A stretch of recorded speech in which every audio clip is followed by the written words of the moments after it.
Alice's Adventures in Wonderland by Lewis Carroll. Chapter 2. The Pool of Tears. "Curiouser and curiouser," cried Alice. She was so much surprised that for the moment she quite forgot how to speak good English.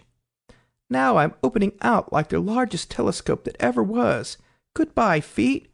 For when she looked down at her feet, they seemed to be almost out of sight. They were getting so far off. "Oh, my poor little feet! I wonder who will put on your shoes and stockings for you now, dears. I'm sure I shan't be able to. I shall be a great deal too far off to trouble myself about you. You must manage the best you can, but I must be kind to them," thought Alice, "or perhaps they won't walk the way I want to go. Let me see, I'll give them a new pair of boots every Christmas." And she went on planning to herself how she should manage it. They must go by carrier, she thought, and how funny I'll seem sending presents to one's own feet, and how odd the directions will look. Alice's right foot, Esquire. Hearthrug near the fender, with Alice's love. Oh dear, what nonsense I'm talking! Just then her head struck against the roof of the hall. In fact, she was now more than 9 feet high, and she at once took up the little golden key and hurried off to the garden door. Poor Alice! It was as much as she could do, lying down on one side, to look into the garden with one eye, but to get through was more hopeless than ever. She sat down and began to cry again. "You ought to be ashamed of yourself," said Alice. "A great girl like you," she might well say this, "to go on crying in this way. Stop this moment, I tell you." But she went on all the same, shedding gallons of tears, until there was a large pool all around her, about 4 inches deep, and reaching half down the hall. After a time she heard a little pattering of feet in the distance, and she hastily dried her eyes to see what was coming. It was the White Rabbit returning, splendidly dressed, with a pair of white kid gloves in one hand and a large fan in the other. He came trotting along in a great hurry, muttering to himself as he came, "Oh, the Duchess, the Duchess! Oh, won't she be savage if I've kept her waiting?" Alice felt so desperate that she was ready to ask help of anyone. So when the rabbit came near her, she began in a low, timid voice, "If you please, sir." The rabbit started violently, dropped the white kid gloves and the fan, and scurried away into the darkness, as hard as he could go. Alice took up the fan and gloves, and as the hall was very hot, she kept fanning herself all the time she went on talking.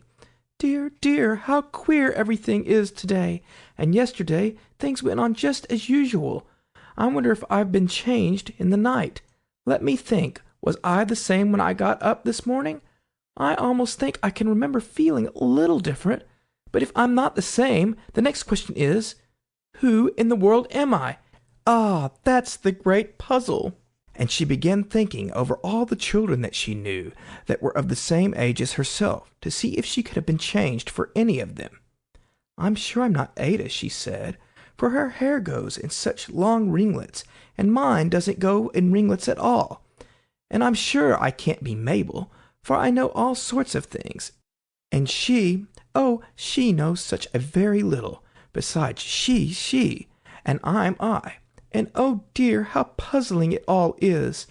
I'll try if I know all the things I used to know. Let me see, 4 times 5 is 12, and 4 times 6 is 13, and 4 times 7 is... Oh dear! I shall never get to 20 at that rate. However, the multiplication table doesn't signify. Let's try geography. London is the capital of Paris, and Paris is the capital of Rome, and Rome... No, that's all wrong, I'm certain. I must have been changed for Mabel. I'll try and say, how doth the little... And she crossed her hands on her lap as if she were saying lessons, and began to repeat it. But her voice sounded hoarse and strange, and the words did not come the same as they used to. "How doth the little crocodile improve his shining tail, and pour the waters of the Nile on every golden scale? How cheerfully he seems to grin, how neatly spread his claws, and welcome little fishes in with gently smiling jaws." "I'm sure those are not the right words," said poor Alice, and her eyes filled with tears again as she went on. "I must be Mabel after all, and I shall have to go and live in that poky little house, and have next to no toys to play with, and oh, ever so many lessons to learn. No, I've made up my mind about it. If I'm Mabel, I'll stay down here. It'll be no use their putting their heads down and saying, 'Come up again, dear.' I shall only look up and say, 'Who am I, then? Tell me that first, and then, if I like being that person, I'll come up. If not, I'll stay down here till I'm somebody else.' But, oh dear," cried Alice, with a sudden burst of tears, "I do wish they would put their heads down. I am so very tired of being all alone here." As she said this, she looked down at her hands, and was surprised to see that she had put on one of the rabbit's little white kid gloves while she was talking. "How can I have done that?" she thought. "I must be growing small again." She got up and went to the table to measure herself by it, and found that, as nearly as she could guess, she was now about 2 feet high, and was going on shrinking rapidly. She soon found out that the cause of this was the fan that she was holding, and she dropped it hastily, just in time to avoid shrinking away altogether. "That was a narrow escape," said Alice, a good deal frightened at the sudden change, but very glad to find herself still in existence. "And now for the garden," and she ran with all speed back to the little door. But alas, the door was shut again, and the little golden key was lying on the glass table as before. "And things are worse than ever," thought the poor child, "for I never was so small as this before, never, and I declare it's too bad, that it is." As she said these words, her foot slipped, and in another moment, splash, she was up to her chin in salt water. Her first idea was that she had somehow fallen into the sea. "And in that case I can go back by railway," she said to herself. Alice had been to the seaside once in her life, and had come to the general conclusion that wherever you go on the English coast, you find a number of bathing machines in the sea, some children digging in the sand with wooden spades, then a row of lodging-houses, and behind them a railway station. However, she soon made out that she was in a pool of tears, which she had wept when she was 9 feet high. "I wish I hadn't cried so much," said Alice, as she swam about, trying to find her way out. "I shall be punished for it now, I suppose, by being drowned in my own tears. That will be a queer thing, to be sure. However, everything is queer today." Just then she heard something splash about in the pool a little way off, and she swam nearer to make out what it was. At first she thought it must be a walrus or hippopotamus, but then she remembered how small she was now, and she soon made out that it was only a mouse that had slipped in like herself. "Would it be of any use now," thought Alice, "to speak to this mouse? Everything is so out of the way down here that I should think very likely it can talk. At any rate, there's no harm in trying." So she began, "Oh, Mouse, do you know the way out of this pool?